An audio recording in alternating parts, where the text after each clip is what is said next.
하박국 선지자의 노래라는 제목으로 하나님의 말씀 증거하겠습니다. 우리 3장 초중반에 있는 말씀은 하박국 선지자가 다시 한번 기도를 하는 것인데요. 그 기도의 내용은 그렇습니다. 하나님께서 하나님의 공의로우신 능력과 또 그 뜻대로 결국에는 심판하실 것이다 라는 것을 말씀하고 있고요. 남쪽 유다 나라도 그렇고 남쪽 유다 나라를 치려고 하는 갈대아 사람 바벨론 나라도 그렇고, 그리고 지금 이미 이 아수르 나라에 멸망당하는 북쪽 이스라엘도 그렇고, 북쪽 이스라엘을 침략했던 아수르 나라도 그렇고, 그리고 그 이외에 이때까지 남쪽 유다 북쪽 이스라엘을 계속해서 괴롭혔던 아람, 암몬, 모압, 또 블레셋, 모든 애굽 나라들 다 마찬가지 하나님의 준엄하신 이 능력의 심판 앞에 사시나무 떨듯, 그리고 그저 땅이 강 앞에 갈라지듯 온전한 심판을 받게 될 것이다 라는 말씀을 그렇게 기도로 노래하고 있습니다. 흔히 이제 그 곡조 있는 기도를 찬송이라고 하잖아요. 찬송은 기도 내용이 많은데요.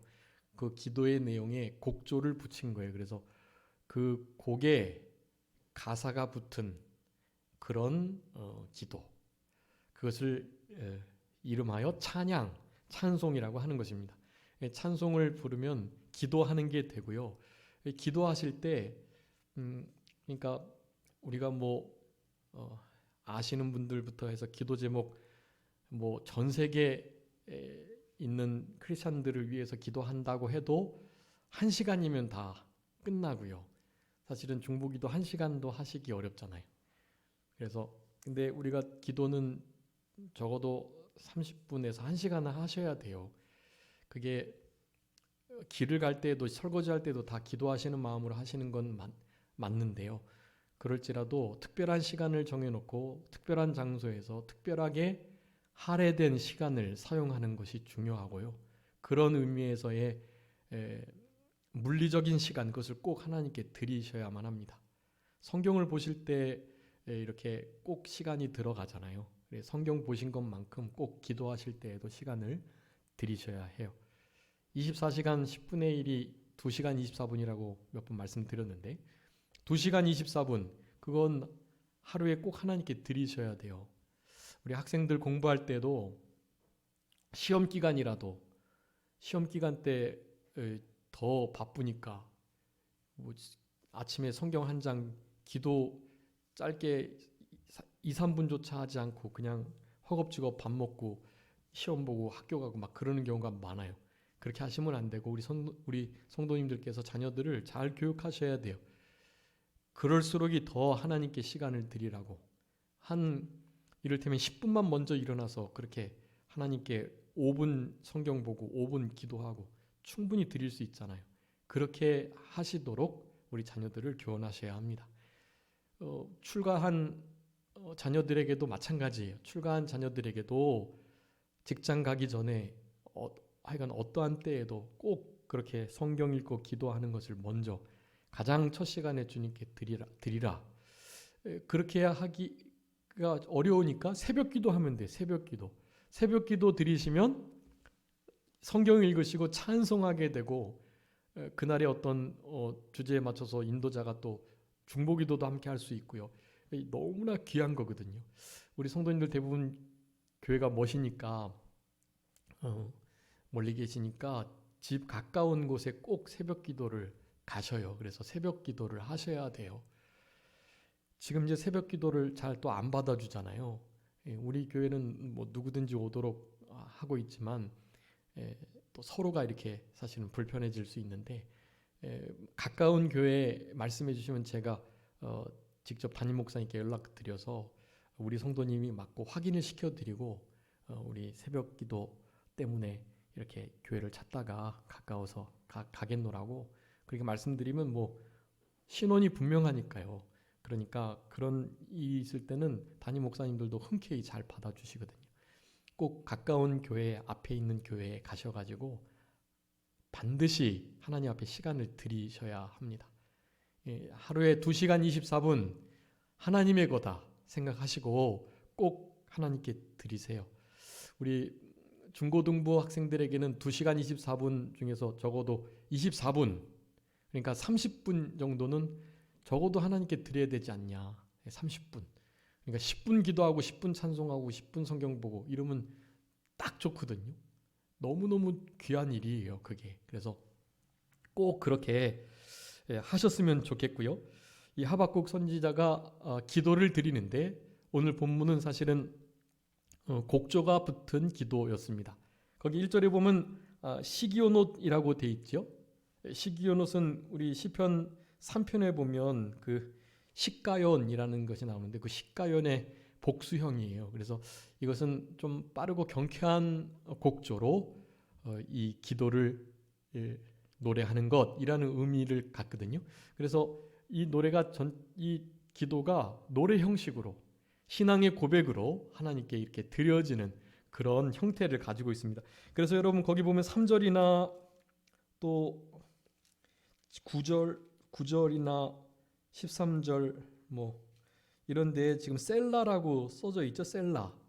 그 셀라라는 성경에 이제 시편이나 이렇게 선지서를 보면 가끔씩 셀라라는 표현이 나오는데 셀라는 사실 그 의미가 명확하진 않지만 학자들에 의하면 그곳은 잠깐 쉬는 텀 뭐 이런 의미가 있고요. 그보다 더 분명한 건 그 부분을 조금 더 소리를 높여서 그런 의미의 음악 기호 표예요. 그래서 셀라. 그래서 성경에서 셀라는 읽지 않고요. 그냥 지나가시면 돼요. 아멘은 당연히 아멘은 해야 되는 거고요. 아멘 말고 셀라는 그냥 읽지 않고 넘어가는 것입니다. 휴지 혹은 그 부분을 좀 높여서 어느 정도의 의미를 가진 클라이막스라고 할 수가 있는 그런 부분을 이 셀라라는 표시로 그렇게 의미를 부여했던 것 같아요.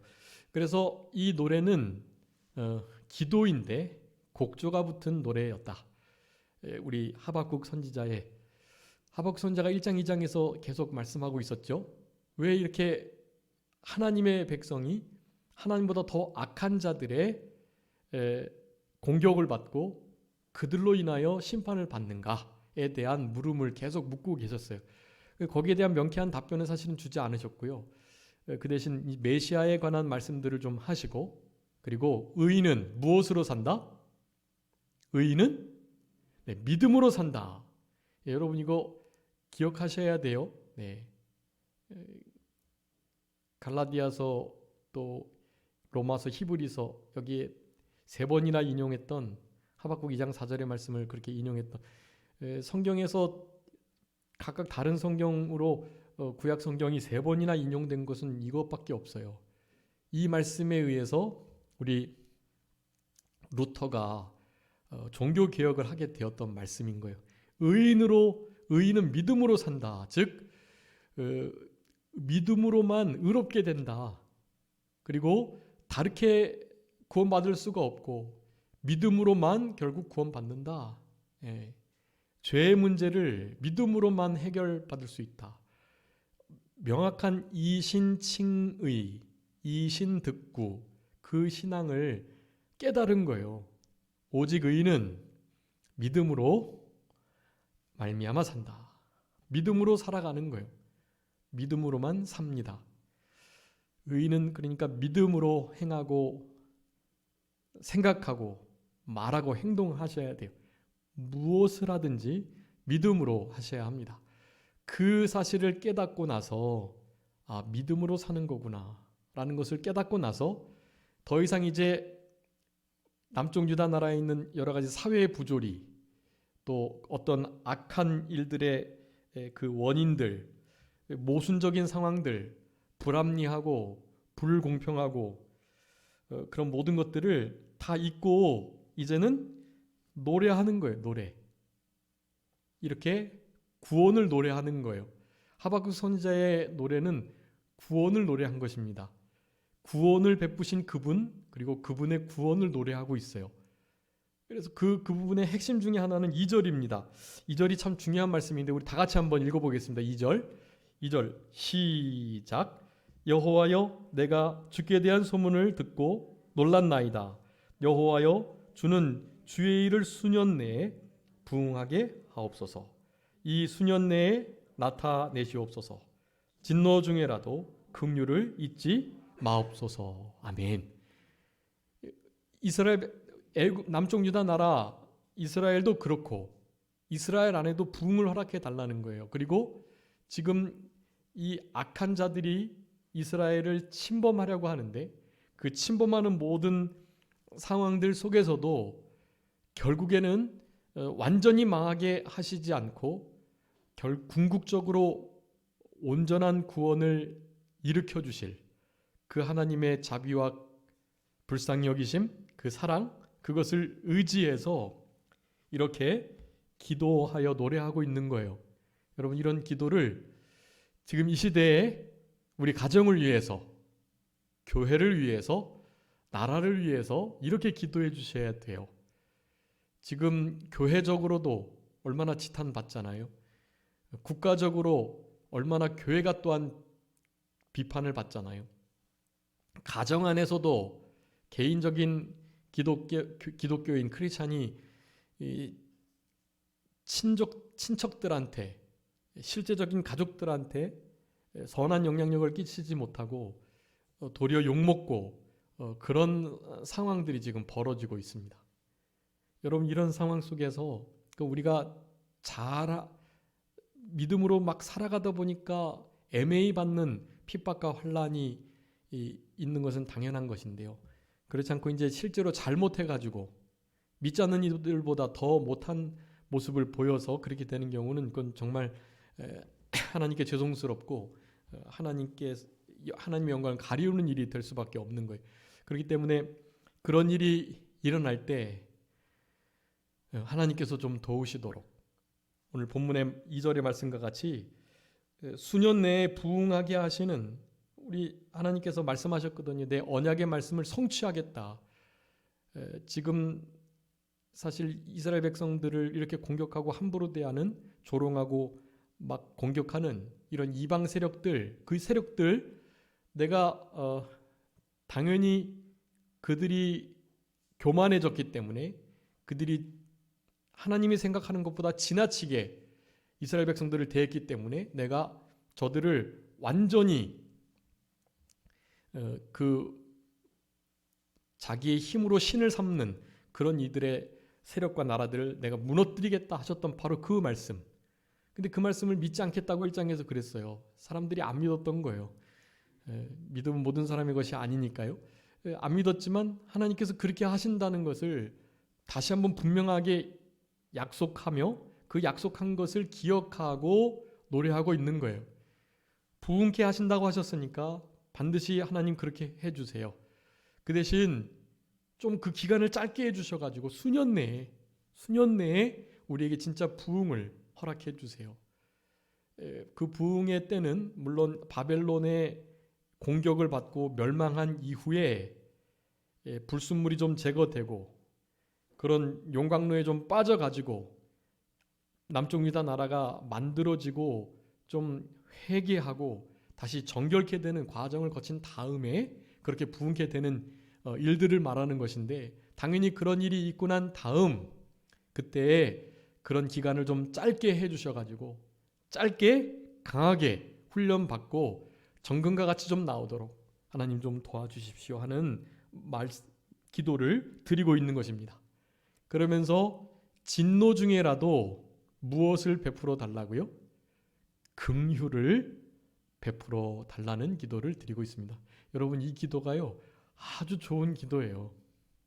여러분 만약에 하나님의 징계 중에 있는 일을 안다면 내가 하나님의 징계 가운데 있다면 이렇게 기도하셔야 돼요. 진노 당하는 거 당연합니다. 그런데 그 진노 중에도 좀 긍휼을 베풀어 주세요. 여러분 우리 하나님이 기뻐하시는 제일 좋은 기도 중에 하나는 바로 불쌍히 여김을 원하는 불쌍히 여겨달라고 불쌍히 여김을 긍휼을 바라는 기도 그거 하나님이 제일 기뻐하시거든요. 그하고 하나 더 있어요. 긍휼을 위하여 긍휼을 좀 주시도록 기도하는 거, 그리고 도와주시도록 기도하는 거. 네. 그러니까 하나님 앞에 다른 거 기도하실 게 좀 생각이 안 나시면 그저 감사합니다 기도하고, 그저 불쌍히 여겨주세요, 그저 도와주세요, 이 기도만 드리셔도요 돼요. 네. 이 기도만 드리셔도 하나님께서 그냥 잘 알아서 해주세요. 좀 불쌍히 여겨달라고, 도와주시라고, 그리고 어떠한 일을 당해도 범사에 감사하라 그랬으니까 감사하도록. 지금 감사할 만한 상황은 아닌데 일단은 그저 하나님께서 합력해서 선을 이루실 줄 믿고 감사합니다. 그저 감사합니다. 일이 잘 돼도 못 돼도 감사합니다. 그저 감사합니다. 이렇게 기도하시는 거예요. 여러분, 그러면 그 기도가 하나님께 상달이 되고요. 하나님이 긍휼을 베풀어 주시고 불쌍히 여겨 주시고 도와주십니다. 하나님, 그런 기도를 하나님이 기뻐하세요.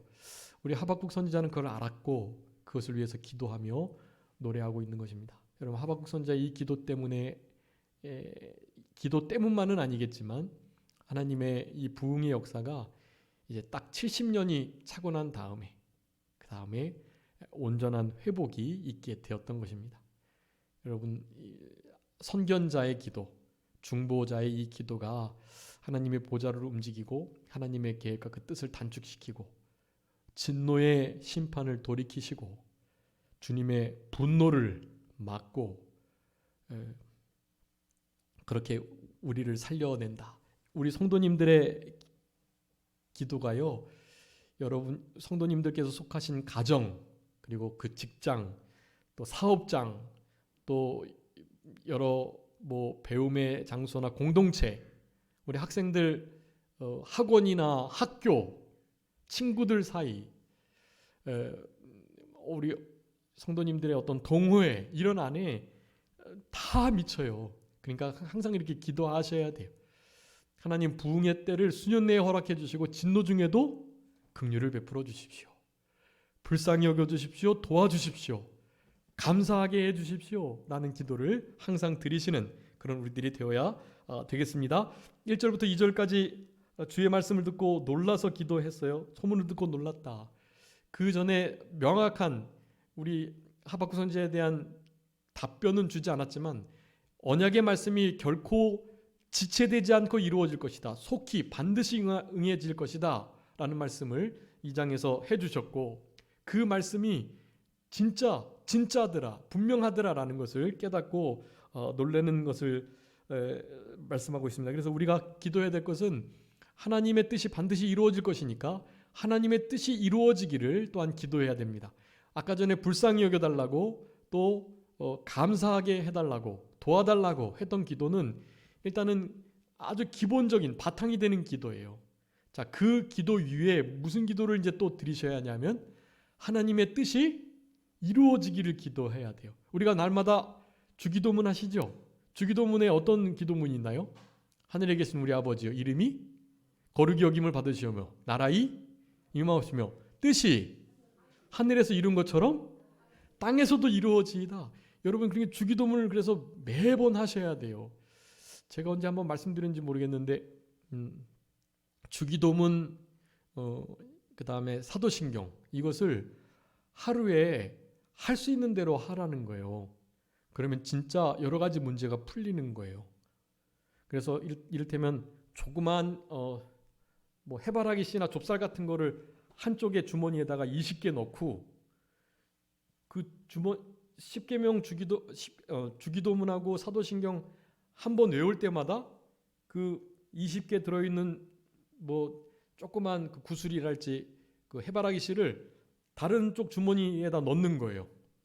그래서 주기도문하고 사도신경 할 때마다 옮겨가지고 하루에 20번 하면요, 누가 그렇게 말씀하셨는데요, 간증이었어요. 본인이 할 수 있는 대로 담임 목사님이 그렇게 말씀을 하셨대요. 한번 주기도문, 사도신경 틈날 때마다 무조건 외워보시라고. 그러면 반드시 가지고 계신 문제가 해결될 거라고. 여러분, 주기도문 예수님이 가르치신 기도 안에 다 들었잖아요. 사실은 주기도문 외우는 게 정말 중요해요. 그리고 우리의 신앙이 이렇게 혼돈 가운데 신앙이 약해질 때마다 사도신경, 우리가 믿고 있는 게 무엇인지를 분명히 고백하는 사도신경을 암송하시잖아요. 그러면 진짜 우리의 신앙이 견고해지고 굳어져요. 그리고 그 사도신경의 아주 위대한 고백들, 거룩한 공예, 성도가 서로 교통하는 거, 주님께서 다시 오실 거, 이런 것들을 확실하게 고백하기 때문에 아주 신앙이 유익해요. 그래서 사도신경과 주기도문을 외우실 때마다 한쪽에서 옮겨 몇 번 하냐고 세워봤는데 잊어버리더래요. 그래가지고 아예 구슬 같은 거나 작은 것을 이렇게 옮겨가지고 그렇게 외우시도록. 여러분, 그렇게 하면 진짜 여러분이 가지고 있는 어떤 기도의 제목들이, 문제가 정말 자연스럽게 해결되는 것을 경험하시게 될 거예요. 네, 그런 은혜들이 있으셨으면 참 좋겠고요. 그래서 뜻이 이루어지기를 기도하는 일, 우리에게 아주 필요한 것이다 라는 것을 우리 1, 2절을 통해서 볼 수가 있겠습니다. 3절부터 15절까지는요, 원수를 심판하고 성도를 구원하실 거, 그것을 믿고 기도해야 된다라는 것을 말씀해 주고 계십니다. 이 죄악 세상을 결국 심판하실 것하고 택하신 성도를 구원하시는 것은 너무나 자명한 일이에요. 근데 그 일이 언제 이루어지는지를 궁금해하고 자기가 바라는 때에 그것을 이루도록 해달라고 때를 쓰는 경우가 있기 때문에 그래서 어려움을 당하는 거예요. 여러분, 그런데 분명하게 기억하세요. 지금 하박국 선지도 제대로 대답을 받지 않았어요. 갈대아 사람 더 악한데 이거 우리를 걔네들이 심판하는 게 맞나요, 하나님? 의로우신 하나님이 그러실 수 있어? 이렇게 묻고 계신데 거기에 대한 답은 안 해주세요. 그럼에도 불구하고 의인은 뭐로 살라고요? 믿음으로 살라 그랬으니까 그냥 하나님의 약속의 말씀과 하나님의 성품, 그동안 행하셨던 일들을 믿고 기대하는 마음으로 그저 부흥을 위해서, 그리고 그 진노 중에 뭐를 베푸시도록? 긍휼을 베푸시도록 기도해라. 그렇게 지금 요구하고 계신 거예요. 그래서 하박국 선지자는 지금 그렇게 하고 있는 것입니다. 여러분, 우리도 그래야 돼요. 여러분, 부조리가 있고 모순된 일이 있고 이 악의 어떤 근원들, 그리고 이 세상이 어떻게 이렇게 부조리한지 너무 억울하고 막 너무 탄식이 나잖아요. 세상 돌아가는 것을 보면. 여러분, 그런 것을 하나님께 맡기고 우리는 그저 믿음으로 살아가기를 힘쓰는 그런 우리들이 되어야 하는 것입니다. 그래서 심판이 반드시 있을 것과 성도를 반드시 신원하실 것을 우리가 확신하면서 의심하면 안 되겠어요. 하나님의 그 선하신 은혜로우신 섭리를. 의로운 자가 막 잘되고, 아니 불의한 자가 잘되고 의로운 자들은 도리어 더 형통치 못하고 이런 일들을 많이 보면서 우리가 의심할 수 있는데요. 우리 예수님께서 십자가에 죽으신 걸 보고 하나님이신지를 의심할 수밖에 없는 그 현실 속에 우리의 믿음이 결국 꺾여지는 일이 생기게 되는 거거든요. 꺾이지 마시고 상황은 여전해도 우리의 믿음은 말씀의 바탕을 두고 근거해서 견고하게 흔들리지 않도록 그렇게 하셔야 되겠습니다. 의인은 고난이 많지만 여호와께서 결국 그 모든 환난에서 건지시겠다는 것을 시편 34편 19절에 말씀합니다. 반드시 그래요. 하나님께서 반드시 건져주세요. 고난이 많지만 더 고난이 많아요. 세상 속에. 이 세상은 악한 자에게 속해 있고 그 악한 자는 우리 예수님을 잡아 죽인 자들이기 때문에 예수님께 속한 자들, 예수님을 따르는 자들, 예수님의 사람들은 당연히 세상이 미워할 수밖에 없어요. 그러니 고난이 많을 수밖에 없고, 그렇게 되면 여러 가지 고난과 눈물을 흘릴 일들과 아픔과 고통이 있게 되는 것입니다. 여러분, 그런 것들을 믿음으로 우리가 잘 건져내야 되겠어요. 그래서 결국에 그 시편 73편이 우리 하박국 선지자처럼 그런 어떤 실족할 만한 불의가 형통하는 것을 보고 안타까워하는 말씀들인데요. 제가 시편 몇 편 말씀드렸죠. 근데 그 73편이 아주 그 중에 하나인데 거기에 그런 답이 있어요. 그 결국을 어떻게 깨달았다? 어떻게 의인이 이렇게 더 잘 될 수 있나요? 라고 물어봤는데 그 답을 이렇게 한번 찾아주세요. 시편 73편 17절 18절 시편 73편 17, 18절입니다. 하나님의 성소에 들어갈 때에야 그들의 종말을 내가 깨달았나이다. 주께서 참으로 그들을 미끄러운 곳에 두시며 파멸에 던지시니. 아멘. 여러분 어디에 갔을 때 비로소 깨달았다고요? 예? 성소에. 성소가 어디예요? 예, 성소는 하나님이 거하시는 곳, 그런 뜻이에요. 물론 그 성소는 지성소를 포함한 성소예요. 성소와 지성소를 다 합쳐서 성소라고 일컫는데 그 성소에 휘장이 있고 그 휘장 안쪽에 지성소라는 지극히 거룩한 장소가 있어요. 어쨌든 성소는 지성소를 다 가리키는 거거든요. 성소라는 것은 하나님께서 마음 두시고 눈을 두시고 그곳에서 만나 주시고 그곳에서 말씀해 주시겠다고 하셨던 곳이에요. 주님을 만나면 해결이 된다는 거예요. 주님을 비로소 인격적으로 만나고 주님과 늘 교통할 때 사회의 부조리나 악의 모든 일들, 그리고 악이 더 형통하고 잘 되는 일들, 그런 것을 다 맡기고 하나님을 의심하지 않고 신앙으로 주님의 도우심과 불쌍히 여김을 바라면서 살아갈 수 있게 된다라는 것이에요.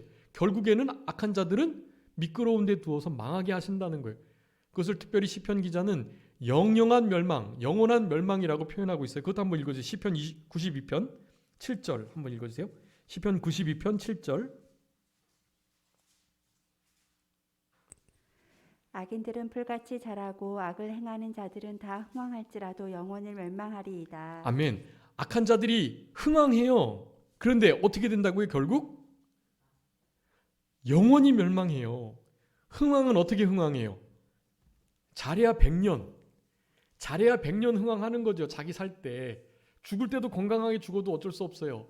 재산 자녀에게 다 물려줘도 괜찮아요. 어쨌든 100년, 200년 흥왕하고 잘 되는 거긴 하지만 어떤 결과예요?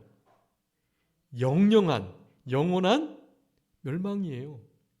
그러니 이 시대 속에 우리의 살아있는 동안 하나님의 공의가 실현되지 않은 것처럼 보여도 반드시 악한 자들은 심판하실 거니까 성소에 들어갈 때야 비로소 우리가 깨달음을 얻었다는 말씀을 기억하시면서 우리 주님을 더욱더 가까이 하는, 주님을 친근히 하는 그런 우리들이 되어야 할 것입니다. 여러분 마음으로 죄인의 형통을 부러워하시거나 또 시기하시면 안 돼요. 우리 지금 잠언 아마 읽어가지고 계실 23장, 24장 계속해서 말씀하시는 건데요. 악인의 형통을 뭐하지 말라? 부러워하지 말고 항상 여호와를 경외하라. 잠언 23장 17절에 있어요. 그렇게 하는 자는 18절에 장래가 있고 소망이 끊어지지 않겠다. 결국 영원한 소망이 있다라는 것을 말씀해요.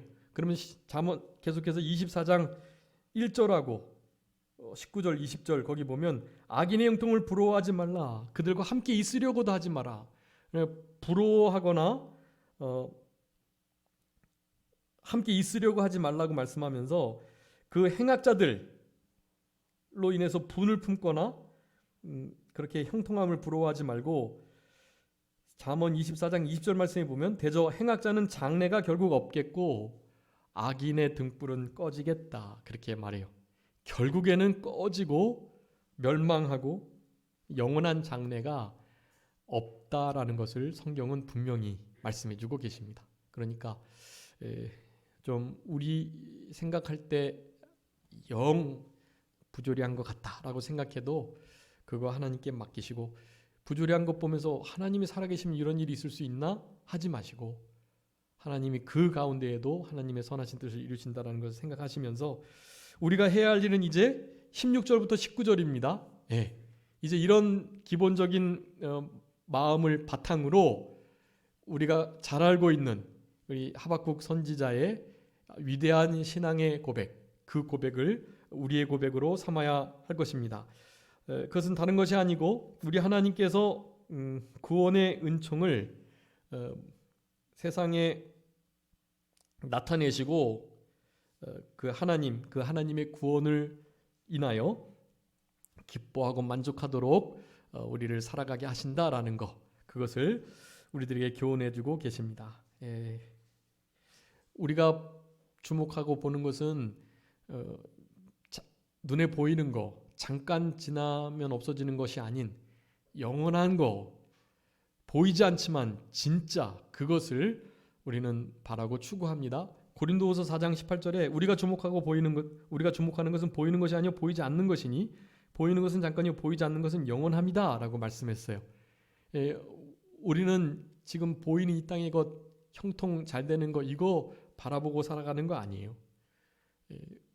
보이지 않지만 진짜 영원한 것, 우리는 그것에 주목하고 살아가는 우리들이어야 한다라는 사실입니다. 그렇기 때문에 결국 하나님의 나라가 이루어지고 이 땅에 예수님이 재림하실 것을 항상 기대하시면서 그렇게 남은 때를 살아가시는 우리들이 되어야 되겠습니다. 결국 유다를 향한 하나님의 계획과 뜻을 어느 정도 깨달았던 우리 하박국 선지자가 오늘 3장에서 기도드린 것은 하나님의 구원의 역사를 믿고 그 일이 속히 이루어지기를, 그리고 이루어지는 중에 좀 긍휼을 베풀어 주시기를 기도했다라는 사실을 기억해 주시고요. 우리 간절히 기도한 하박국 선지자의 하나님 앞에서의 믿음, 그 믿음은 이제 우리 요절과 같은 말씀인데요. 우리 하박국서 3장 17절 18절 말씀. 이건 뭐 우리가 너무 잘 아는 말씀이죠. 16절의 말씀은 하나님의 진노와 심판을 우리가 기억할 때 진짜 두렵고 떨릴 수밖에 없어요. 경외의 신앙을 가질 수밖에 없어요. 그 경외의 신앙의 다른 한 면입니다. 17절 18절에 우리 다 같이 한번 읽어보겠습니다. 이게 요절이니까요. 17절 18절이 요절인데요. 우리 다 같이 한번 읽어보겠습니다. 시작. 비록 무화과 나무가 무성하지 못하며 포도나무에 열매가 없으며 감람나무에 소출이 없으며 밭에 먹을 것이 없으며 우리의 양이 없으며 외양간에 소가 없을지라도 나는 여호와로 말미암아 즐거워하며 나의 구원의 하나님으로 말미암아 기뻐하리로다. 아멘. 우리 찬송도 있죠. 무화과 나무 잎이 마르고, 그 먹는 거 네 가지, 그리고 가축 2가지, 그렇게 무화과, 감람나무, 포도나무, 그리고 밭에 먹을 거, 밭에 소출, 무화과, 감람나무, 포도나무, 밭에 소출 다 먹을 것들이고요. 뒤에 이제 2가지, 우리의 양, 외양간의 소. 우리의 양과 외양간의 소는 그때 당시에는 뭐 최고의 재산이고요. 물질들이라고도 할 수가 있겠습니다. 또 하나님께 드려야 할 제사의 중요한 제물들이기도 하고요.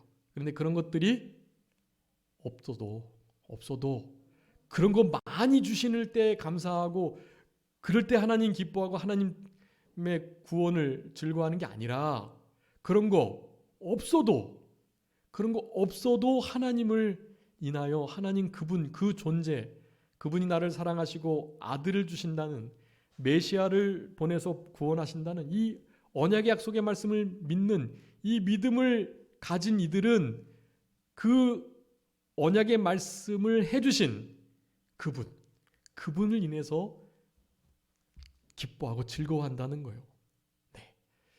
그 여호와의 구원을 기뻐하는 것도 중요한데요. 그것보다 더 중요한 것은 그 구원을 주시는 그 하나님, 그분 존재를 기뻐하는 것을 더 강조하고 있는 것입니다. 여러분, 우리 자녀들이 사탕 주면 좋아하잖아요. 어렸을 때. 근데 그 사탕 이렇게 부모님들이 주시면 사탕 받고 나서 이제 시험 삼아 나도 사탕 한 입만 하고서 아이들한테 달라고 그러잖아요. 그러면 아이들이 사탕 주나요, 안 주나요? 줄까요, 안 줄까요? 착한 아이들은 주죠. 착한 부모님이면 그 자녀들도 착해가지고 줘요. 근데 안 주고 에이씨라 나만 먹을 거야 그렇게 하잖아요. 그러면 에이 못됐어 그러면 안 되고 내가 저랬지. 내 자녀인데 누구 닮았겠어요? 자기 닮은 거죠. 그런 자녀도 있고 저런 자녀도 있는데 어쨌든 그 사탕 너무 귀하게 여기고 안 줘요. 근데 진짜 지혜로운 아이들은요 줘요. 왜냐하면 그 사탕이 누구에게부터 왔으니까 그 부모님 그분께서 주셨으니까 사실은 그거 말고도 더 큰 것을 주실 수 있는 분이라는 걸 아는 거예요. 그리고 그 자녀는 나에게 주신 그 사탕도 참 달콤하고 맛있지만 나에게 그것을 주시는 그분이 더 좋은 거예요. 그리고 조금 더 꾀를 부려 생각하면 사탕 하나 없는 것보다 사탕을 계속 주실 수 있는 그분을 가까이 하는 게 더 나중엔 사탕 계속 받을 수 있는 일이기 때문에 그게 지혜로운 일이잖아요. 여러분 똑같아요. 우리 하나님께서 은혜와 은사와 모든 구원의 은총들을 혹시 주시지 않는다 할지라도 그것들을 진짜 주실 수 있는 그분을 우리가 원하고 바라고 사랑하고 그분께 감사하고 그분을 즐거워한다면 그분께로부터 언제든지 구원에 관한 거, 은사와 은총 모든 거 다 주실 수 있는 거예요. 아들을 우리에게 아끼지 아니하고 내어주신 분께서 무엇인들 우리에게 은사로 좋은 것을 주시지 않으시겠어요? 다 주세요. 그러니까 그것을 다 주실 수 있는, 즉 모든 것을 그렇게 가지고 계실 수 있는, 가지고 계신 그분을 얻는 거, 그분을 취하는 거, 그게 최고라는 거예요. 우리 사도 바울의 빌보 3장의 고백이 그거예요. 내가 그리스도 안에서 발견되기를, 그리스도를 얻고 그 안에서 발견되기를 그렇게 소망했던 거예요. 사도 바울은 그리스도를 얻고 그분 안에서 발견되기를 위해서 내가 그동안 정말 귀하게 여겼던 거, 자기 자신의 모든 학벌과 또 그 집안 내력과 자기의 그 핏줄 혈통과 모든 걸 다 배설물처럼 여긴 거예요. 심지어는 그것을 해롭게 그 우리 예수님을 알아가고 그분을 닮아가고 그분 안에 발견되고 그분을 얻으려고 하는 일에 방해물이 되는 것처럼 여기는 거예요. 그렇게 된다면 그 모두 그렇게 귀하게 여겼던 거 아무것도 아닌 것처럼 해롭게 여기면서 배설물처럼 여길 수 있겠다라는 고백을 우리 사도 바울이 한 거예요. 여러분 우리 안에 그런 확실한 믿음이 있으셔야 되겠습니다. 하박국의 선지자의 마음이기도 해요. 아무것도 없어도 감람나무, 무화과나무, 포도나무, 밭에 소출 아무것도 없어도 우리의 외양간에 양이나 소가 없어도 어떻게 하겠다고요? 여호와로 인하여 즐거워하고 구원의 하나님으로 인하여 기뻐하겠다. 네, 여러분 이 신앙이 우리들에게 있어야 하겠습니다.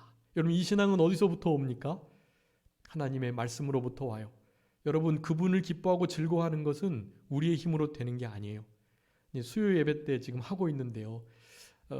요한일서의 말씀을 쓰신 중요한 목적이 우리의 기쁨을 위함이다. 성경 말씀을 우리의 기쁨을 위해서 주신 거거든요. 여러분 성경 말씀이 우리 괴롭히게 하려고 이거 안 읽어서 막 마음에 짐지우게 하려고 성경 말씀 이거 보면 졸리기나 하는데 계속 보기는 봐야 되겠고 목사님은 계속 보라고 하고 이게 무슨 짐처럼 되면 안 돼요. 여러분 성경 말씀은 무엇 때문에 주셨다고요? 우리의 기쁨을 위해서 주신 거예요. 그래서 우리는 기뻐하는 자들이에요. 우리 크리스찬의 다른 별명은 기뻐하는 자예요. 어떻게 기뻐해요? 데살로니가전서 5장 16절에 어떻게 기뻐해요? 항상 기뻐하라. 그러니까 항상이에요. 항상. 여러분 항상이 뭔지 아시죠? 어려울 때나 아플 때나 힘들 때나 고난이 있을 때나 억울할 때나 막 좌절할 때나 혼란스러울 때나 하나님이 살아 계신가 하는 의심이 들 때나 여러분 언제든지 어떻게 해요? 언제든지 기뻐하는 거예요. 항상. 여러분 이게 바로 말씀을 중심으로 한 믿음이에요. 여러분의 상황이나 내 신앙의 정도 또 내가 경험하고 내가 합리적으로 생각하는 거 내가 어떻게 바라고 있는 내가 생각하는 어떤 하나님이라면 이런 생각들 그런 것들로 하나님을 섬기면 안 되고요. 말씀대로 섬겨야 돼요. 항상 기뻐하라 그러면 항상 기뻐하는 거예요. 여러분 그게 말씀대로 섬기는 거예요. 하나님께서 그렇게 할 수 있으니까 하라고 하신 거예요. 할 수 없는데 하라고 하시는 분이 아니세요. 항상 기뻐할 수 있으니까 그렇게 하라는 거예요. 여러분 항상 기뻐하는 사람 누구죠?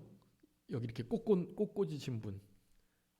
꽃 꽂고 광인. 제가 지난번에 광녀라고 하니까 누군가가 왜 여자만 그렇게 여자 미친 여자라만 표현하냐고 광남이라고 그럴 수는 없고 광인. 예. 여러분 광인은 어땠죠? 항상 기뻐요. 여러분들 우리도 사실은 미친 자들이에요. 누구에게요? 예수님께. 사도 바울처럼 우리 전도서 읽고 있잖아요. 미친 마음 품고 살아가는 거예요. 다. 어디인가 미쳐요. 세상이 미치거나 다른 곳에 미쳐요. 근데 우리 크리스찬들은 어디 미쳐요? 그리스도에게, 예수님께 미친 자들이에요. 우리는. 그래서 그 미친 자를 그리스도인이라고 부르는 거예요. 예수쟁이. 예수님만 따라가고 예수님만 좋아하고 예수님으로 인하여 살아가고 예수님을 믿고 예수님 안에 살아가고 예수님의 살갑이를 먹고 살아가는 자들이 우리라는 거예요. 여러분 우리는 그렇게 미친 마음을 품고 예수님께 미친 자로 이 땅을 살아가는 자들입니다. 그러기에 다른 사람이 볼 때 우리를 광인이라고 볼 수도 있어요. 꼭 꽂고 있는 사람처럼. 저 사람 저런 어려움을 당했는데도 저런데도 좀 기뻐할 수 있어? 어떤 믿는 이들은 자녀가 돌아갔는데도 그렇게 막 슬퍼하지 않는 거예요. 하나님 나라 먼저 갔으니 감사하다. 유학 가기로 했는데 비록 죽기는 죽었지만 더 좋은 천국 갔으니까 감사한다. 그런 게 우리 크리스찬인 거예요. 누가 그랬어요? 우리 손영원 목사님이 그러신 거예요. 두 아들 동인 씨하고 누구죠? 동인 씨, 동선 씨인가? 그들 정말 탁월한 하나님의 사람들이었는데 공산당원들이 와가지고 죽인 거예요. 예. 미국에 유학 가기로 돼 있었는데 얼마나 신앙이 좋은 아들들이었는데. 그래서 그 장례를 치르면서 10가지 감사를 손영원 목사님이 하신 거예요. 그 감사 가운데 아까 말씀드렸던 거, 내 아들 먼저 천국 가게 해주신 거, 유학보다 더 좋은 천국 가게 해주신 거 감사했다는 거예요. 여러분 이런 신앙이 돼야 되는 거예요. 그래야 하박국 선지자의 신앙을 조금이나마 본받은 것이 되는 거예요. 진짜 믿는 참된 크리스찬들이라면 그렇게 감사하고 그 범사에 감사하라는 말씀을 순종한 거예요. 항상 기뻐하고 범사에 감사할 수 없어요. 미치지 않으면. 그런데 그렇게 되려면 쉬지 않고 기도해야 돼요. 기도하다는 내용이 중간에 있는 게 그것 때문이에요. 항상 기뻐하고 범사에 감사하기 위해서는 중간에 어떻게 해야 된다고요? 쉬지 않고 기도해야 되는 거예요. 여러분 이런 신앙을 우리들에게 하나님은 요구하고 계시는 거예요. 감사하지 못할 만한 상황 속에 감사하는 것, 우리 하나님께서 찾으시는 참된 크리스찬의 신앙의 모습이라고 할 수가 있겠습니다. 결국에 그 손영원 목사님은 자기 아들들을 둘을 다 죽인 그 공산당을 자녀 삼은 거예요. 그를 자기의 양자로 삼아가지고 도저히 사랑할 수 없는 자를 아들 삼아서 사랑하는 크리스찬이 되게 하는 그런 역사가 있었던 것입니다.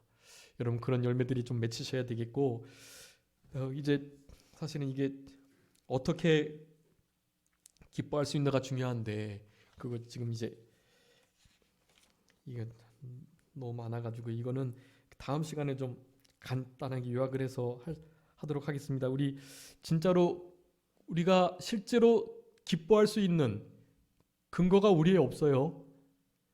오직 하나님께서 그렇게 해 주셔야만 되는 거예요. 우리는 주의 힘으로 즐거워할 수 있습니다. 여호와를. 여러분 우리는 우리의 힘으로 그렇게 항상 기뻐할 수 없는 존재들이라는 사실을 먼저 기억하는 것이 가장 중요하겠고요. 그래서 이것만 한 절 읽고 마치겠습니다. 느헤미야 우리 12장 43절 한번 읽어주세요. 느헤미야 12장 43절. 느헤미야 12장 43절.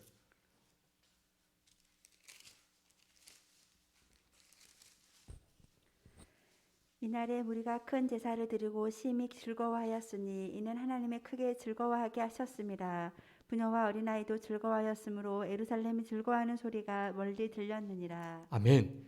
여러분 즐거워할 수 없는 상황이에요. 느헤미야 그 시대는.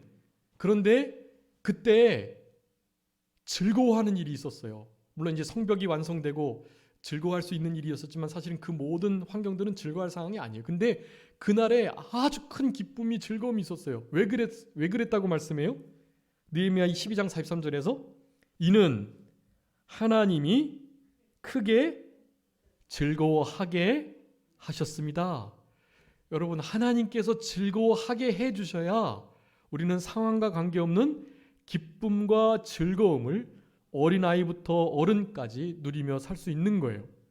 하나님께서 기뻐하게 즐거워하게 해주셔야만 된다라는 것을 여러분 기억하시고, 그런 도우심을 힘입어서 여호와의 구원을 기뻐하고 즐거워하는, 아무것도 없어도 다른 것 은혜 더 이상 주지 않으셔도 그분과 그분의 구원을 진짜 즐거워하고 기뻐할 수 있는, 그래서 우리의 창조의 목적에 맞게 살아가는 그런 우리의 삶이 되어야 되겠습니다. 잠깐 기도하겠습니다. 살아계신 우리 아버지 하나님, 감사합니다. 우리 하박국 선지자의 이 위대한 신앙의 고백을 본받게 하시고 항상 기뻐하며 쉬지 말고 기도하며 범사에 감사하는 우리들의 신앙 되게 하여 주옵소서.